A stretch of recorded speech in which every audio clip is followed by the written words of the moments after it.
চিটাঙ্গের চেন্নাইকে সেও যদি বিচারের আওতাধীন, সেও যদি আইনের আওতায় খালাস পায়, আমার কোনো আপত্তি নেই।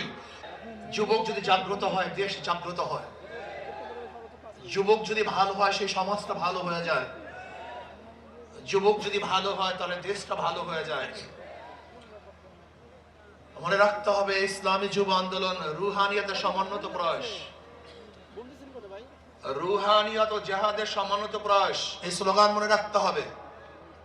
রুহানিয়াতকে বাদ দেওয়া যাবে না, রুহানিয়াতকে ধারণ করতে হবে। ইন্না সালাতি ওয়া নুসুকি ওয়া মাহইয়ায়া ওয়া মামাতি লিল্লাহি রাব্বিল আলামিন।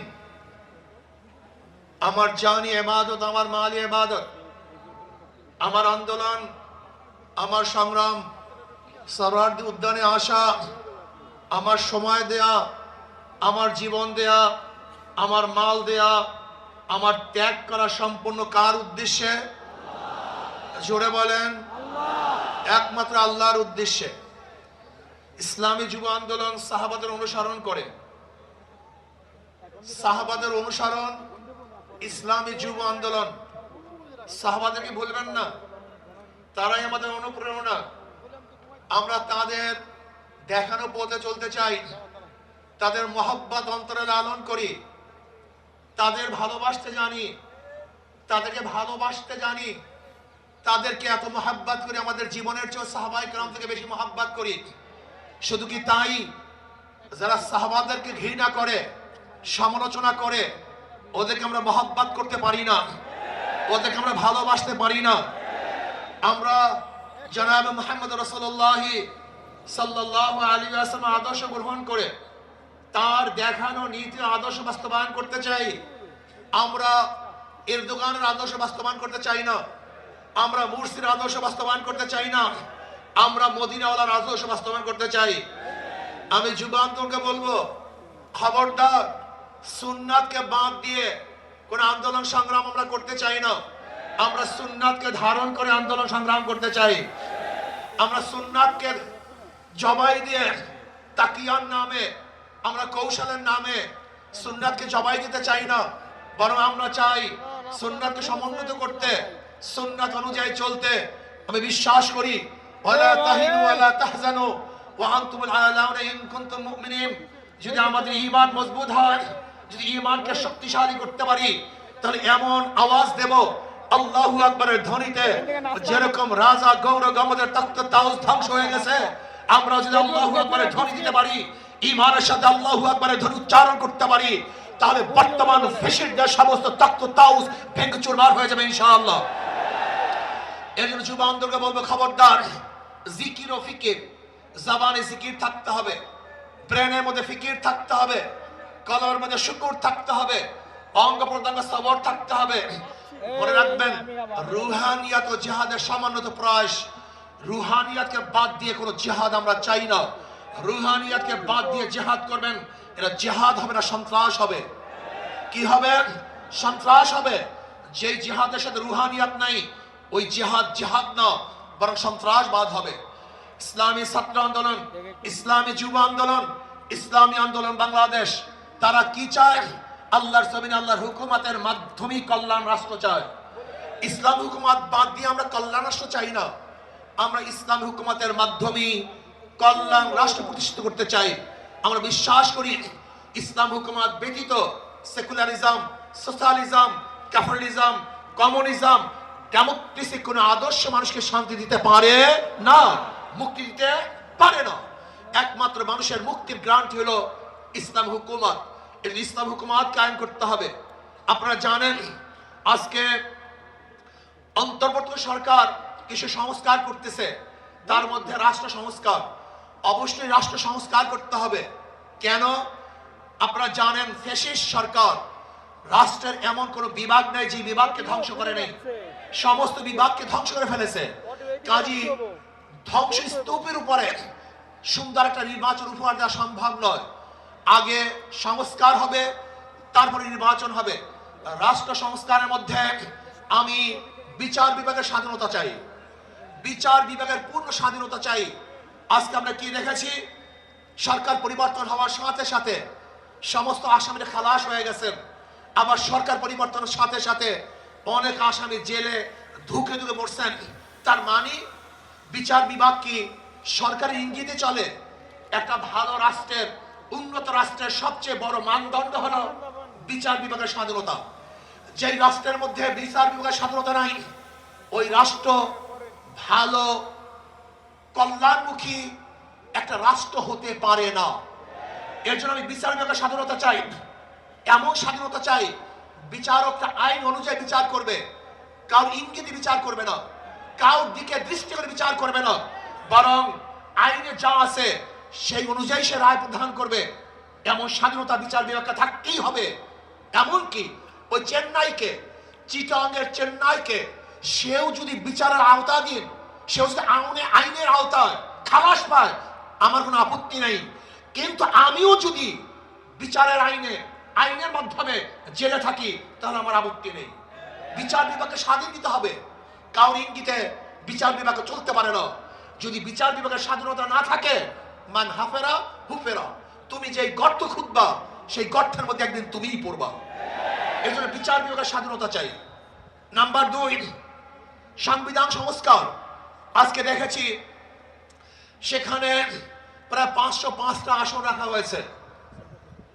আসন কম হোক বেশি হোক, কিন্তু সব জায়গায় নির্বাচনের ভিত্তিতে সংসদ সদস্য হতে হবে। মহিলাদের জন্য সংরক্ষিত আসন 100, এটা আমরা মানি না। যে সংরক্ষিত আসন মহিলাদের জন্য রাখা হয়, এটা মহিলাদের সাথে বৈষম্য করা হয়, তাদেরকে দুর্বল ভাবা হয়। আমরা তো কোঠার বিরুদ্ধে আন্দোলন করেছিলাম। যদি আবার মহিলাদের জন্য কোঠা রাখা হয়, তাহলে আমরা আন্দোলন সাকসেস হই নাই। আমরা বলবো মহিলারা সরাসরি নির্বাচন করবে, নির্দিষ্ট কোনো কোঠা আমরা চাই না। কোনো মহিলাদের জন্য নির্দিষ্ট কোঠা থাকবে না, তারা নির্বাচন সরাসরি করবে। কাজী আমি অন্তর্বর্তী সরকারকে বলবো, মহিলাদের জন্য কোনো নির্দিষ্ট আসন ইসলামী আন্দোলন বাংলাদেশ, এটা আমরা মানতে পারি না, এইটা আমরা চাই না। আমরা চাই দ্বিকক্ষ বিশিষ্ট হোক, এককক্ষ বিশিষ্ট হোক, পিয়ার সিস্টেমে নির্বাচন হবে, সংখ্যানুপাতিক হারে নির্বাচন হবে। যদি সংখ্যানুপাতিক হারে নির্বাচন না হয়, পিয়ার সিস্টেমে নির্বাচন না হয়, তাহলে আবারও কালো টাকা সরাসরি হবে, পেশি শক্তি ব্যবহার করা হবে, মানুষের ভোট অধিকার প্রয়োগ করতে পারবে না, আমাদের আন্দোলন ব্যর্থ হবে। আজকে জুলাই বিপ্লবে ইসলামী আন্দোলন কি ভূমিকা ছিল আপনারা জানেন। 5ই জুলাই বরিশালে আমরা ঘোষণা দিয়েছিলাম যে ছাত্রদের বৈষম্য বিরোধী আন্দোলনের সাথে আমরা সম্পৃক্ত। শুধু কি তাই, সেখান থেকে শুরু করে এমন কোন আন্দোলন নাই, সংগ্রাম নাই যেখানে আমরা মাঠে ছিলাম না। আমরা জীবনের মায়া ত্যাগ করে রাস্তায় ঝাঁপিয়ে পড়েছিলাম।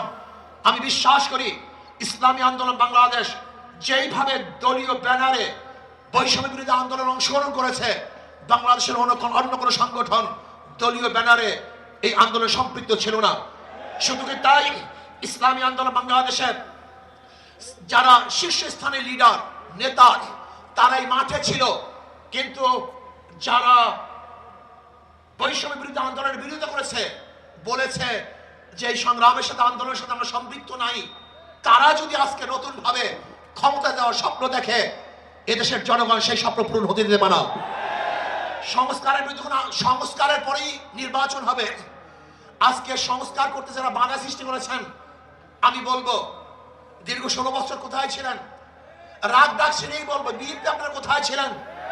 প্রতিবার ঈদের কথা বলেছেন, ঈদের পরে আমরা আন্দোলন করব, ঈদের পরে সংগ্রাম করব, ঈদের পরে সেইটা করব। হাজার ঈদ চলে গেছে, আপনারা আন্দোলন করতে পারেন নাই। কিন্তু ছাত্র জনতা আজকে আন্দোলনের ভিত্তিতে যে অর্জন করেছে, সেই অর্জনকে ধ্বংস করার চক্রান্ত করতেছেন। যে বৈষম্যের বিরুদ্ধে আন্দোলন করেছিলাম, চাঁদার বিরুদ্ধে আন্দোলন করেছিলাম, দুর্নীতির বিরুদ্ধে আন্দোলন করেছিলাম, ধর্ষণের বিরুদ্ধে আন্দোলন করেছিলাম, অবৈধ হত্যার বিরুদ্ধে আন্দোলন করেছিলাম, মানুষের স্বাধীনতার জন্য আন্দোলন করেছিলাম, মানুষের মুক্তির জন্য আন্দোলন করেছিলাম। কিন্তু আমরা কি দেখলাম? 5ই আগস্টের পরে আবারও চাঁদাবাজি, আবারও দখলদারি, আবারও দুর্নীতি। না, বাংলাদেশের মানুষ এই চাঁদাবাজি আর দেখতে চায় না, দুর্নীতি আর দেখতে চায় না। যারা 53 বছর পর্যন্ত বাংলাদেশকে 5 বার দুর্নীতির চ্যাম্পিয়ন করেছে, ওই সমস্ত দলকে বাংলাদেশের জনগণ আর ক্ষমতা দেখতে চায় না। বাংলাদেশের জনগণ কি ক্ষমতায় দেখতে চায়? ইসলামকে ক্ষমতায় দেখতে চায়। বাংলাদেশের জনগণ ইসলামী আদর্শের মানুষকে ক্ষমতায় দেখতে চায়। যারা খাঁটি ইসলাম, মদিনার ইসলাম নিয়ে সামনে অগ্রসর হবে, বাংলাদেশের মানুষ তাদেরকে গ্রহণ করবে। মদিনার ইসলামের বাহিরে কোন নব ইসলামকে বাংলাদেশের মানুষ গ্রহণ করবে না ইনশাআল্লাহ। তারা ভাইয়ের আমার, আসুন ইসলাম হুকুমাতের জন্য আমাদের সাধনা করতে হবে, চেষ্টা করতে হবে। আমাদের আন্দোলন এখনো সমাপ্ত হয় নাই, আমাদের সংগ্রাম এখন শেষ হয় নাই, আমাদের যুদ্ধ এখনো শেষ হয় নাই। ফ্যাসিবাদের বিরুদ্ধে আন্দোলন করেছিলাম, এখন চাঁদাবাজের বিরুদ্ধে আন্দোলন করতে হবে, দখলদারের বিরুদ্ধে আন্দোলন করতে হবে, যারা দুর্নীতিবাজ তাদের বিরুদ্ধে আন্দোলন করতে হবে, যারা ডাকাত তাদের বিরুদ্ধে আন্দোলন করতে হবে, যারা দেশকে ধ্বংস করার চক্রান্ত করতেছে তাদের বিরুদ্ধেও আরেকবার আন্দোলন করতে হবে। আজকে ভারত আমাদের দেশকে দখল করার চক্রান্ত করতেছে। আমি ভারতকে বলবো, আপনি আমাদের দেশ দখল করার চক্রান্ত করতেছেন, আমাদের দেশের দিকে চক্ষু তুলছেন, আঙ্গুল উঁচা করছেন। আপনি কি জানেন বাংলাদেশের অবস্থাটা কি? আমরা জীবনভর লড়াই করি, বেঁচে আছি, লড়াই করি, বাঁচবো ইনশাআল্লাহ। আমরা জীবনভর লড়াই করেছি, আরো লড়াই করব, লড়াই করতেই থাকবো। যতদিন পর ইসলামী হুকুমত না কায়েম হবে ততদিন পর্যন্ত ইনশাআল্লাহ মাঠে থাকবো, ময়দানে থাকবো। প্রিয় ভাইয়ের আমার, আগামী নির্বাচন আসতেছে, নহে সমাপ্ত কর্মমদের, অবকাশ কোথায় বিশ্রামের। আজকের থেকেই আমাদের কাজ শুরু হবে। মাঠে ময়দানে প্রত্যেকটা দাঁড়ে দাঁড়ে ঘরে ঘরে গিয়ে মানুষকে ইসলামের কথা বোঝাতে হবে, ভোট আদায় করতে হবে, ইসলামের পক্ষে আমরা ভোট নিয়ে আসবো। আল্লাহ আমাকে এবং আমাদের সবাইকে ইসলাম হুকুমত কায়েম করার চেষ্টা করার এবং সর্বোচ্চ ত্যাগ করার তৌফিক দান করেন। যুব কনভেনশন শুকরিয়া আদায় করছি, যারা আয়োজন করছেন সবাইকে ধন্যবাদ জ্ঞাপন করছি।